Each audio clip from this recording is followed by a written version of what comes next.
देखिए, राहुल गांधी जी एक ही ऐसे नेता है जो प्रधानमंत्री गलत करते हैं तो जनहित में उनकी आंखों में आंखें डाल के सवाल करते हैं। राहुल गांधी जी ने देश की जनता की आवाज, वो जब संसद में बोले तो भाजपा या प्रधानमंत्री मोदी के पास इसका जवाब नहीं है। राहुल गांधी जी कौन से मुद्दे उठाते हैं, राहुल गांधी जी कौन से सवाल उठाते हैं? वो सवाल जो इस राष्ट्र के हित में है। उन्होंने कहा, आप इस देश को लूट लूट के अदानी को क्यों मालामाल कर रहे हो? 20,000 करोड़ उसकी एक सेल कंपनी में आए, वो कहां से आए?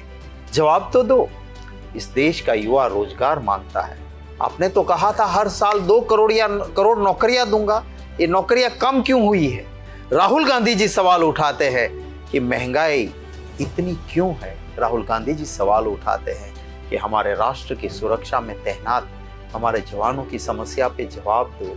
महिला पे अत्याचार होता है या किसान की दिक्कत हो या छोटे व्यापारी का मुद्दा हो, हर किसी की आवाज राहुल गांधी जी उठाते हैं और एक सही मायने में उठाते हैं। उनका जवाब नहीं दे पाने वाले भाजपा और प्रधानमंत्री बौखला गए हैं और बौखलाहट में एक गलत फैसला करके राहुल गांधी जी को लोकसभा के हटाने की एक साजिश हुई।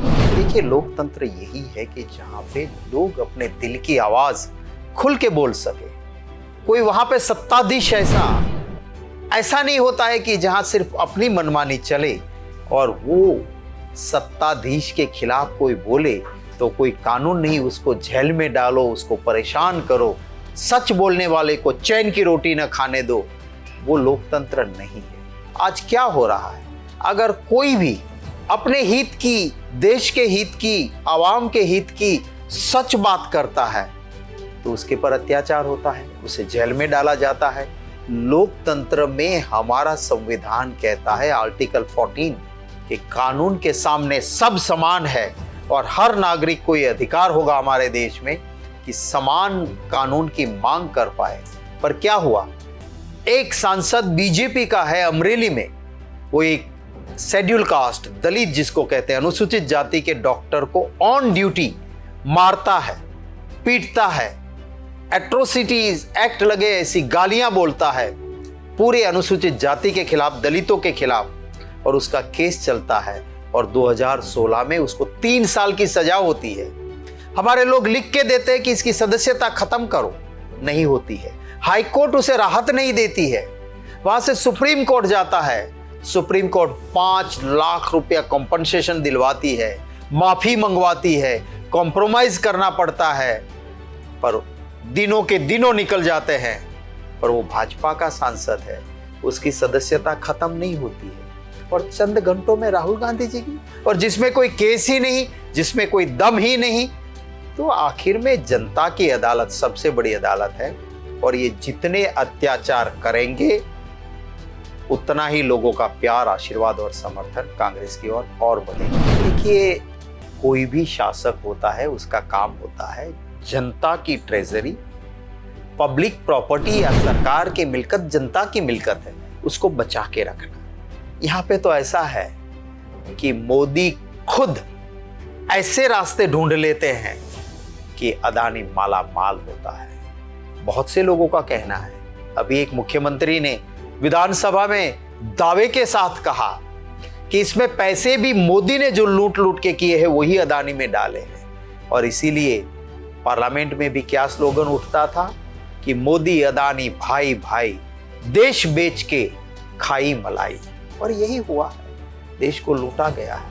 अब जो इलेक्ट्रिसिटीज के अंदर एक कॉन्ट्रैक्ट करते हैं साइन के, मैं 30 साल तक इतने में बिजली दूंगा, और फिर अनेकों गुनी बिजली बढ़ा के वो जनता को लूटते हैं। हमारे एयरपोर्ट्स के अंदर, जो आपको अहमदाबाद का ही एग्जाम्पल दूं तो जहाँ पे 4.95 पैसा जहाँ पे लगता था इंटरनेशनल पैसेंजर पे, वहाँ दुगने से ज़्यादा दाम अदानी को मिलने पे कर दिया। लोकल डोमेस्टिक पैसेंजर के ऊपर सर्विस चार्जेस के नाम पे लूट चला रहे हैं। और कौन लूटने देता है जनता को? मोदी प्रधानमंत्री खुद नीतियां ऐसी बनाते हैं कि लोगों को चूस चूस के एक ही उद्योगपति माला माल होता है। इसीलिए हम कहते हैं कि अगर आप में कुछ नहीं है, अगर मोदी का अदानी के रिश्ते में कोई प्रॉब्लम नहीं है, अगर अदानी का सब चंगा सी तो क्यों नहीं जेपीसी? जेपीसी आखिर क्या है? जॉइंट पार्लियामेंट्री कमेटी है, माने सभी दल के एमपीज की कमेटी बने, जिसमें नेचुरली भाजपा के नंबर ज्यादा है तो उनके एमपीज ज्यादा होंगे, चेयरमैन भी उन्हीं का होगा। वो जॉइंट पार्लियामेंट्री कमेटी जांच करे ताकि दूध का दूध और पानी का पानी हो जाए। अरे हमारी सरकार थी जब 2G का मामला निकला, सुप्रीम कोर्ट ने कमेटी बना दी थी, सुप्रीम कोर्ट जांच कर रही थी, फिर भी भाजपा विरोधी दल में थी, उसने मांग की कि 2G में जॉइंट पार्लियामेंट्री कमेटी बनाओ। कांग्रेस को कुछ नहीं छिपाना था, यूपीए ने तुरंत जॉइंट पार्लियामेंट्री कमेटी बनाई। 2G का पूरा मामला सुप्रीम कोर्ट की कमेटी भी देखती थी, जॉइंट पार्लियामेंट्री कमेटी ने भी देखा और एक भी कांग्रेस के नेता के खिलाफ कुछ भी नहीं निकला। आज इतने साल हो गए मोदी सरकार को, क्या कांग्रेस का एक भी नेता जेल में गया? क्या कोई दोषी पाया? तो ये है कांग्रेस का जो शासन चलाने का तरीका, जहां पारदर्शिता होती है, जहां न्याय होता है। देखिए ये गलत, सरासर गलत है। आप अगर राहुल गांधी जी की पूरी स्पीच सुन लो, किसी के खिलाफ कोई स्टेटमेंट नहीं। अरे जो सूरत में केस डाला ना, वो कंप्लेनेंट पूर्णेश मोदी खुद कहता है कि मैं ओबीसी नहीं हूं। भैया तू ओबीसी नहीं है तो फिर तुझे अगर कहीं दिक्कत आई तो फिर ओबीसी कहाँ रहा? वो खुद कहता है कि मोदी नाम का कोई समाज नहीं है, मोदी तो सरनेम है। असल में राहुल गांधी जी ने किसी भी, और वो तो राहुल गांधी जी और कांग्रेस की विचारधारा, गांधी परिवार की विचारधारा तो सबके सम्मान में मानती है। वो कभी भी ऐसी अनाप शनाप भाषा बोलते नहीं है। उन्होंने सवाल जरूर करा, और सवाल किस पे करा राहुल गांधी जी ने? कि इस देश को लूट कर जाने वाले के लोगों के ऊपर। अगर राहुल गांधी जी सवाल करते हैं तो क्या वो भी अधिकार नहीं? ओबीसी के नाम पे ध्यान भटकाने की बात है। अदानी के इश्यू को डाइवर्ट करने के लिए राहुल गांधी जी का सामना करने की हिम्मत नहीं थी लोकसभा में, इसलिए एक गलत तरीके से सारा, अगर केस का मामला भी देखे तो बहुत साफ है कि ना गुनाह बनता है ना केस बनता था, एक साजिश है। देखिए राहुल गांधी जी एक पाक साफ नेता है, दिल से जो मानते हैं वही बोलते हैं, और जो बोलते हैं वो करके दिखाते हैं। राहुल गांधी जी फर्जी बातें नहीं करते हैं, ना फेंकूबाजी करते हैं। राहुल गांधी जी जब लोगों के बीच गए, जनता के बीच, किसी ने ना जात पूछी, ना भाषा पूछी, ना रंग देखा, ना प्रांत देखा, ना मजहब देखा, सब ने राहुल गांधी जी की भारत जोड़ो यात्रा में समर्थन दिया, क्योंकि ये यात्रा दिलों को जोड़ने वाली, दल के हित से ऊपर देश का हित है। इसीलिए उन्होंने दिलों के बीच में, भारतीय नागरिक के बीच में जो जहर घोला जाता था, उससे राष्ट्र हित को नुकसान होता था, तो राष्ट्र हित की ये यात्रा थी। और उसमें जो प्यार समर्थन मिला, लोगों ने राहुल गांधी जी को बहुत प्यार समर्थन और आशीर्वाद दिया, इसे भाजपा बौखला गई। पहले तो वो मानते थे कि ये कहाँ इतने किलोमीटर चलेंगे। अरे राहुल गांधी जी ने वर्ल्ड रिकॉर्ड कर दिया।